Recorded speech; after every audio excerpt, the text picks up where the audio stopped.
Donc, moi, je fais de la bière. Pas de l'alcool. Enfin, si, d'une certaine façon, c'est de l'alcool. Ben, ici, en fait, c'est un mélange d'eau et de malt d'orge.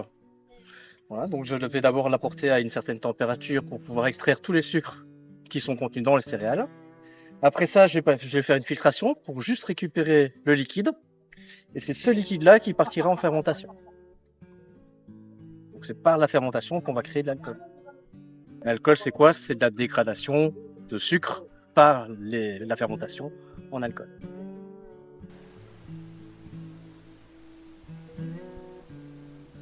Alors, l'étoile des brasseurs représente les 4 éléments qui sont imbriqués l'un dans l'autre. Donc vous avez l'étoile vers le haut. Ça, c'est faut l'imaginer un petit peu comme si c'était du feu. Vous avez le feu, vous avez l'eau, la goutte d'eau. Vous avez l'air, c'est la même chose, c'est l'étoile vers le bas qui tombe, qui est sur le sol. Et vous avez le sol, donc là où le feu prend la naissance. On combine les 4 éléments, parce que dans la bière, on va prendre un céréal qui vient du sol, on va le faire chauffer, on va utiliser de l'eau, et la fermentation se fait par l'air. Au niveau du temps, pour la fabrication lui-même du mou, ce qu'on appelle le mou, avant la fermentation, compter la journée en étant plus ou moins large. On peut faire une bière, entre guillemets, avec la cuisson, on peut faire la boisson plus ou moins sur les 4-5 heures, grand maximum. Et puis on va avoir la filtration, la fermentation. La fermentation va commencer au 2e jour.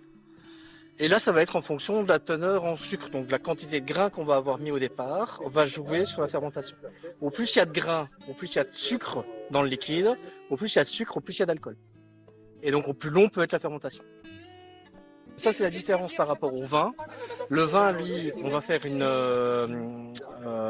pression, enfin on va extraire le jus et on va le mettre à fermenter. Et puis on le travaille pour l'assembler. Voilà. Ici, nous, on va d'abord faire le mélange de grains, le mélange d'herbes, etc. Et puis on aura la fermentation. Et une fois qu'il a fermenté, on ne fait plus rien. Et donc là, vous avez les différentes plantes qu'on va retrouver de saison. Et donc on va utiliser dans la cervoise maintenant. Elles seront différentes des plantes qu'on va utiliser en octobre, différentes des plantes qu'on va utiliser au mois de juin.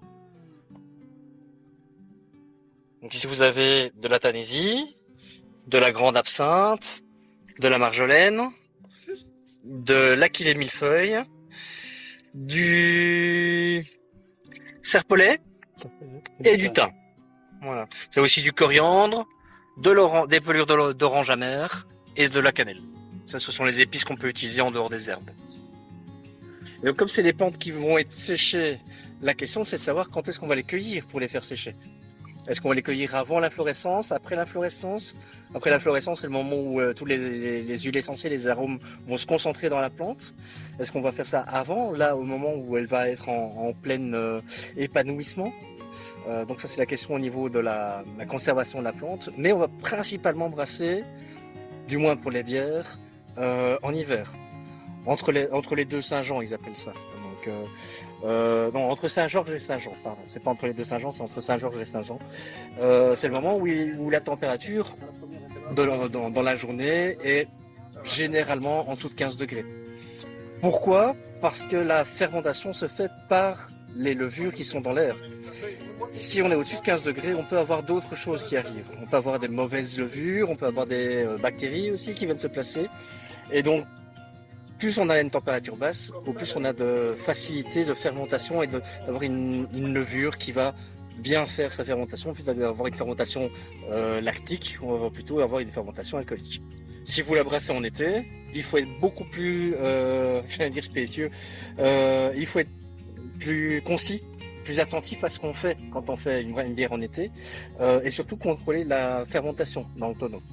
Alors quand on brasse en été, la meilleure façon de faire une bière en été comme ça sur un feu de bois et une fermentation spontanée, c'est de réutiliser un tonneau qui a déjà reçu de la fermentation, parce que comme ça la levure est dans le tonneau.